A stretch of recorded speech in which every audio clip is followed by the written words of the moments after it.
Assalamualaikum warahmatullahi wabarakatuh. Selamat pagi anak-anak. Bagaimana kabarnya hari ini? Semoga kita dalam keadaan sehat walafiat ya. Oke, hari ini kita akan melanjutkan ke materi teori hibridisasi.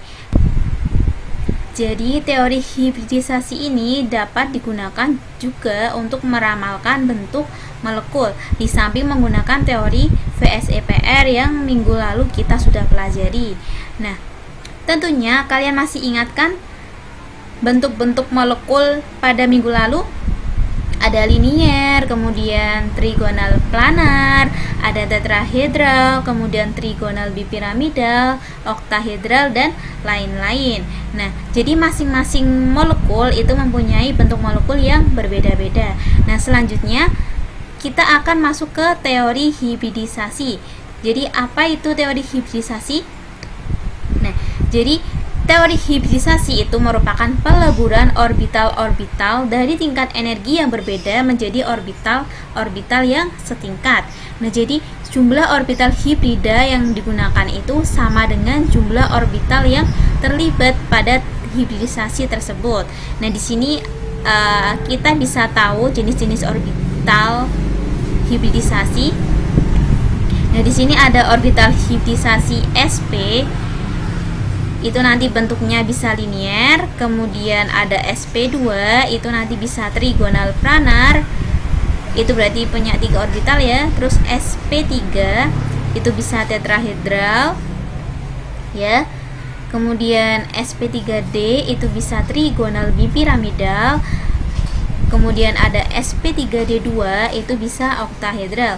Jadi hibridisasi itu hampir sama dengan teori VSEPR yang kemarin. Jadi kita juga bisa menggunakan pasangan elektron bebas dan pasangan elektron ikatan untuk menentukan bentuk molekul dari suatu senyawa. Nah, di sini jika bentuknya itu linier digambarkan seperti ini ya. Jadi sudutnya itu 180. Kemudian jika trigonal planar itu berarti seperti ini bentuknya, itu 120 sudutnya. Kemudian jika bentuknya tetrahedral itu seperti ini. Dan jika trigonal bipiramidal itu seperti ini. Kemudian jika oktahedral itu bentuknya seperti ini. Oke. Nah, jadi di sini ada beberapa macam bentuk orbital hibridisasi berdasarkan dengan pasangan elektron ikatan dan pasangan elektron bebasnya. Jadi jika dia memiliki orbital hibridisasi sp, itu misalkan dia punya pasangan elektron ikatan atau PII-nya itu 2 dan pasangan elektron bebasnya itu 0, berarti nanti bentuknya itu linier ya. Kemudian jika dia memiliki orbital hibridisasi itu sp2, nah ini ada 2 kemungkinan. Yang pertama itu jika dia memiliki 3 PEI dan 0 PEB, itu berarti nanti bentuknya itu trigonal planar. Kemudian jika dia memiliki 2 PEI dan 1 PEB, itu nanti bentuknya bengkok ya. Kemudian jika suatu senyawa memiliki orbital hibridisasi sp3, itu ada 3 kemungkinan. Yang pertama jika dia memiliki 4 PEI dan 0 PEB, itu berarti nanti bentuknya tetrahedral. Kemudian jika dia memiliki 3 PEI 1 PEB, namanya itu nanti trigonal piramidal. Kemudian jika dia memiliki 2 PEI dan 2 PEB, nanti bentuknya itu bengkok atau planar V.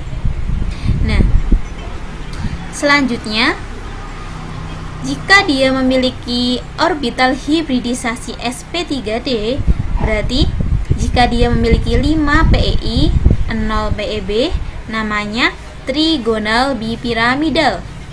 Kemudian jika memiliki 4 PEI dan 1 PEB, itu namanya tetrahedral terdistorsi. Kemudian jika dia memiliki 3 PeI dan 2 PeB namanya bentuk T, ya, T. Kemudian jika dia memiliki 2 PeI dan 3 PeB, bentuknya itu linier. Nah, selanjutnya, di sini jika orbital hibridisasinya itu sp3d2, jika dia memiliki 6 PeI, 0 PeB, bentuknya berarti oktahedral. Kemudian jika dia memiliki 5 PeI, 1 PeB, bentuknya itu segi 4 piramidal. Kemudian jika dia memiliki 4 PeI dan 2 PeB, berarti nanti bentuknya segi 4 planar. Nah, dari sini kita nanti bisa meramalkan bentuk molekul melalui teori hibridisasi. Nah, di sini ada langkah-langkahnya, yaitu yang pertama ada konfigurasi elektron atom pusat. Jadi kita sebelumnya itu harus bisa menentukan atom pusatnya terlebih dahulu. Kemudian kita konfigurasikan. Kemudian selanjutnya kita menentukan elektron valensi dari atom pusatnya. Nah, setelah itu tentukan orbital yang dibutuhkan untuk hibridisasi. Nah, ini itu dapat kita lihat dari jumlah atom selain atom pusat. Nah, jika orbital elektron valensi tidak cukup dan masih butuh orbital kosong, maka dapat menggunakan orbital setelah subkulit terakhir, ya, pada elektron valensi tadi. Nah, kemudian elektron tereksitasi atau terjadi promosi. Kemudian selanjutnya terjadi hibridisasi. Lalu elektron dari atom yang lain masuk ke orbital yang sudah terisi 1 elektron dari atom pusat. Kemudian kita bisa menentukan hibridisasinya dan kita bisa menentukan bentuk molekulnya serta sudut dari ikatannya, seperti itu. Nah, di sini masih ingatkah kalian bahwa golongan utama atau golongan A itu berarti elektron valensinya jika menggunakan subkulit berarti apa? Nah, betul. Jadi kalau golongan utama atau golongan A itu elektron valensinya itu S atau S dan P, ya. Kemudian jika golongan transisi atau golongan B itu berarti nanti elektron valensinya itu S dan D. Nah, kemudian masih ingatkan subkulit S itu memiliki 1 orbital, subkulit P itu memiliki 3 orbital, subkulit D itu memiliki 5 orbital, dan subkulit F itu memiliki 7 orbital. Nah, di sini Ibu sajikan contoh. Yang pertama itu ada BeCl2, itu berarti atom pusatnya itu adalah Be, ya. Kemudian kita konfigurasikan, ya kan, 1s2, 2s2, berarti dari sini elektron valensinya itu ada 2s2. Kemudian dimasukkan ke sini bahwa subkulit S itu memiliki 1 orbital, ya. Nah, di sini elektronnya terisi penuh, ya kan? Nah, kemudian ini berarti setelah 2s subkulitnya berarti kan subkulit 2p. Nah, di sini ada 3 orbital, ya, untuk P. Kemudian setelah itu terjadi promosi. Jadi di sini kan ada 2 atom Cl, berarti dia butuh orbital yang memiliki elektron yang belum berpasangan itu butuh 2 karena nanti akan dimasukin 2 Cl. Nah, di sini berarti terjadi promosi dari orbital S ke orbital P. Nah, di sini berarti jadinya ini kan orbitalnya.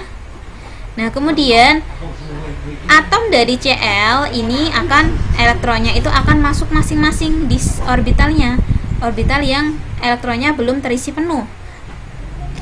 Nah, dari sini kita bisa tahu kan bahwa orbital hibridisasinya itu sp, dia berasal dari 1 subkulit S dan 1 subkulit P, seperti itu. Jadi sp.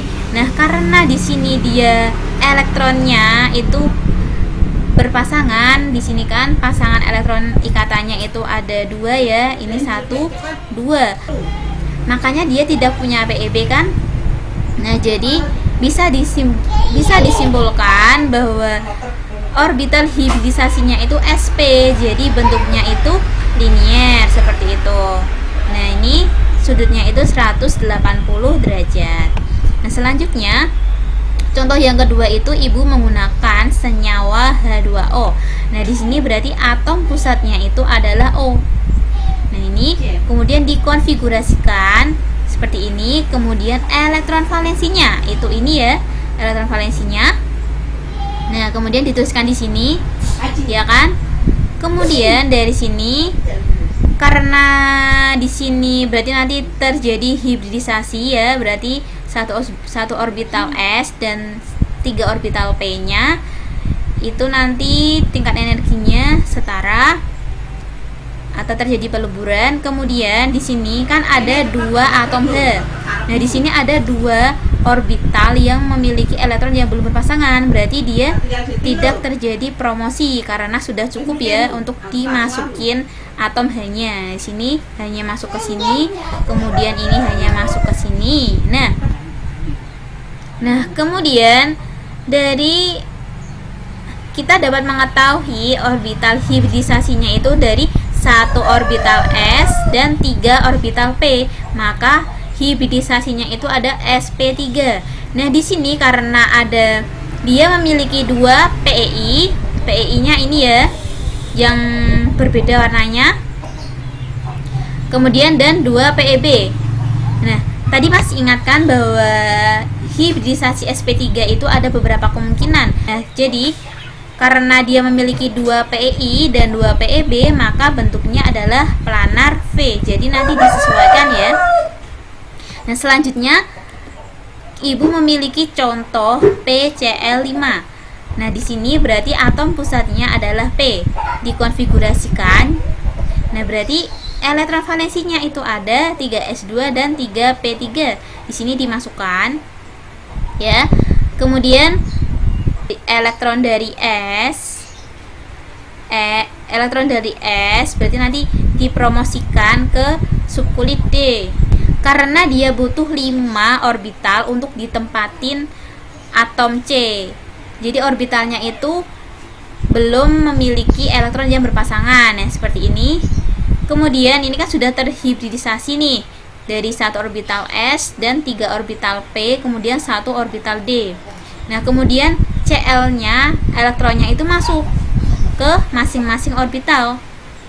Nah, jadi kita dapat mengetahui bahwa tipe hibridisasi dari PCl5 itu ada sp3d. Ya, ada sp3d. Kemudian karena dia tidak memiliki pasangan elektron bebas, dia hanya memiliki pasangan elektron ikatan karena ini beda ya warnanya. Nah, berarti bentuknya itu trigonal bipiramidal seperti itu. Nah, di sini Ibu memiliki beberapa soal yang nantinya kita bisa bahas pada video conference. Kemudian silakan nanti bertanya jika ada yang belum paham. Oke. Sekian dari Ibu, kurang lebihnya mohon maaf. Wassalamualaikum warahmatullahi wabarakatuh.